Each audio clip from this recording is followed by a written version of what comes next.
মানে হয় ছয়, তিলা মানে হল সিসেম তিল। মানে শাস্ত্ৰত তিলটো খুব এটা পবিত্ৰ বুলি মনা যায়। যেনে যজ্ঞ তজ্ঞ কৰিলে আমি জানা নাই তিল, যেতিয়া আমাৰ পূজা চূজা কৰে তিলটো লাগিবই লাগিব। আমাৰ বিহু পাতিলে কি দিওঁ? তিলৰ পিঠা বনাওঁ নাই? তিলটো মানে খুব শুভ বস্তু। এই তিলটো আজিৰ দিনটোত চব তিলা 6 প্ৰকাৰে তিলটো মানুহে ব্যৱহাৰ কৰে। এইকেইটা কি কি সবেই মনত ৰাখিব, তাৰপিছত বুজি পাব। মই ইয়াতে সামৰিম। সৎ তিলাত তিল স্নান। কি তিল স্নান মানে? তিল স্নান মানে তিল অলপ পানী দি গা ধুই বা তিল পেষ্ট কৰি অলপ গাত লগাই দিব। বিয়াৰ দিনা লগাইছিল মাহ হালধিৰে নোৱালে ধোৱালে কইনা সজালে এই যে ধুনীয়াকৈ অলপমান পানী পাৰিলে মাইকী মানুহ ভাল এইবিলাক কৰা। আৰু নহ'লে অন্ততঃ অলপ তিল পানী দি গা ধুলে তিল স্নান।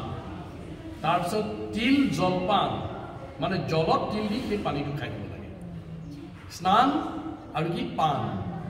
তাৰপিছত দান। স্নান পান দান। দান মানে কাৰোবাক লগ পালে তিল অকণমান দি দিব লাগে। কেইটা হ'ল? কি কি? স্নান পান দান। পান মানে পান খালে নহ'ব দেই, পান মানে জলপান। জলত মানে তিল দি জল কিনি খাব। তাৰপাছত আহিব কি? হৈ গ'ল এই তিনিটা হৈ গ'ল। তাৰপিছত তিল ভোজন। ভোজন মানে তিল কেইটামান কামুৰি খাই তিল মানে পানী দিয়াত পানীখিনি নহয়, তিল ভোজন ভোজন কৰিব লাগে। তিল গ্ৰহণ মানে কোনোবাই তিল দিলে গ্ৰহণ কৰিব লাগে। হ'ল। আৰু তিল হৱন। হৱন মানে তিলত যজ্ঞ কৰিব লাগে। এতিয়া তোমালোকে ক'বা যে 5টা প্ৰভু ঠিকে আছে, স্নান কৰিব পাৰিম, ক'ৰবাত অলপ তিল গুণি পানী পি গা ধুই হৈ যাব। জলপান কৰিব পাৰিম, তিলটো অলপ গিলাচত দি পেলাই পানীটো খাই দিলে হৈ গ'ল। আৰু কি কৰিব পাৰিবা? দান দিব পাৰিবা। কাৰোবাক দিলে হ'ল তিলটো লওক, তিল লৈ পেলাই দিলেতো তাৰ কথা হৈ গ'ল। ভোজন কৰিব পাৰিম, তিল দুটা লৈ কামুৰি খাই দিব পাৰিম। আৰু যদি কাৰোবাৰ তিল পিঠা আছে ঘৰত গৈ খাই দিলে হৈ গ'ল। আৰু তাৰপিছত কি কৰিব পাৰিবা? আৰু কি কৰিব দিছিলোঁ? যজ্ঞটো পাছত আহিব এইটো। আৰু কি দিছিলোঁ? হা এয়া স্নানটো প্ৰথম দিলোঁ। স্নান পান দান ভোজন। তাৰপিছত গ্ৰহণ। গ্ৰহণ মানে কোনোবাই দিলে তিল নলওঁ মই তিল, এই তিল দেখাইছোঁ আৰু হৱন। হৱন মানে যজ্ঞ।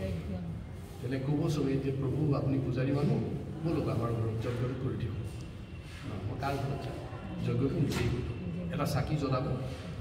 চাকি জ্বলাই দুটামান তিল চাকিটোত দি দিলে জুইত তিলটো দি দিলে। আৰু নহবা তিল যেন থাকে যে তাতে শলিতা লগাই এটা চাকি লগাই দিলে। এইকেইটা কৰিলে 6 প্ৰকাৰে তিলটো ব্যৱহাৰ কৰা হ'ব। আৰু শাস্ত্ৰত লিখা আছে সেইকাৰণে এই 6টা কাম যদি কোনোবাই কৰিব পাৰে তাৰ আৰু কোনো ধৰণৰ বিপদ জীৱনত তাৰ জীৱনৰ সকলো পাপৰ পৰা সি মোচন পাব।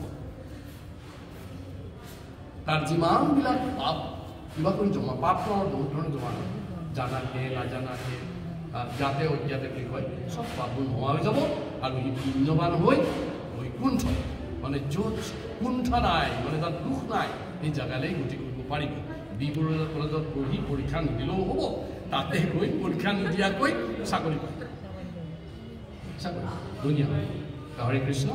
10 মিনিট আছে, মই অলপ ভিতৰত পূজাৰ কাম